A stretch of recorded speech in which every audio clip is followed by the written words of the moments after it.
How's it going, everybody? Welcome back. So today we're going to be talking about the differences between FRS radios and GMRS radios. It's a good conversation to have because it's going to help you determine what kind of radio to purchase for your needs.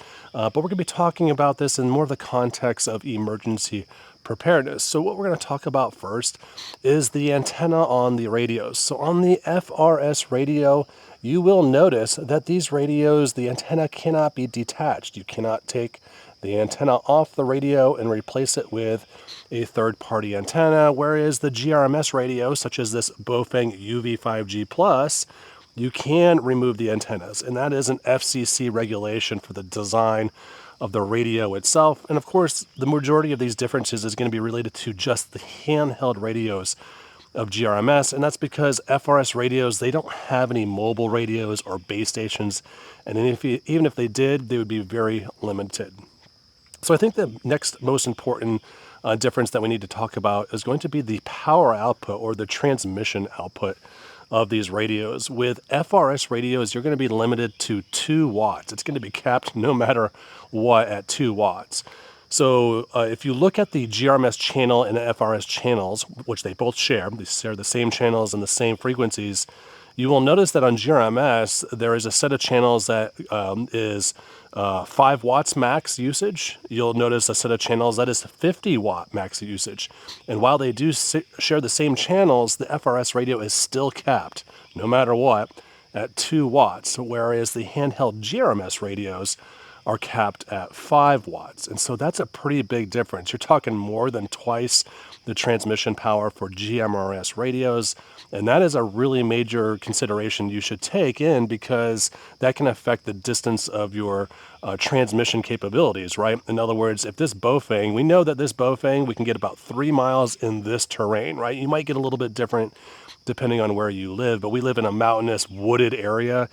And so we get 3 miles, which is pretty darn good for handheld to handheld, just 5 watts.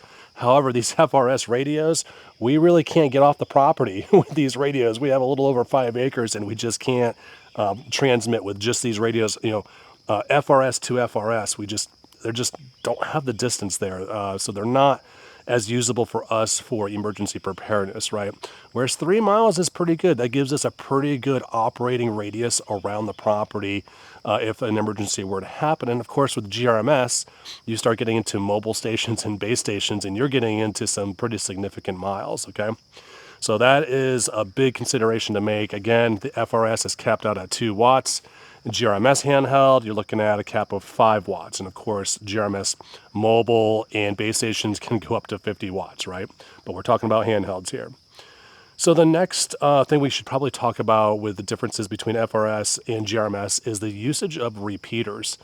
With FRS, you cannot use repeaters with these radios. In other words, you can't ping off of a tower on top of a mountain, which gets broadcast on the other side of the mountain or all over, to extend your range. You won't be able to do that with FRS radios, whereas with GMRS radios, you can use GMRS repeaters, which greatly extend the range of your radios. I was able to talk with somebody over 70 miles away with this handheld when I was in range with our local repeater here, which is pretty darn impressive. And that repeater is up on the top of a very large mountain range. And so that's one of the benefits of using repeaters, right? You can bounce your radio's transmissions off those repeaters. But FRS, you cannot use repeaters. So that is a huge, that's a huge con for me, right, when it comes to radio communications. Another key difference between FRS and GMRS is going to be the licensing, okay? With GMRS, you do have to pay a $35 license fee, which I believe gives you a 10-year license. I think that's what it is at right now. FRS, you don't need any license technically to broadcast. You can just grab this radio and start communicating right away. However, again, there's no test for the GMRS license. It's really easy.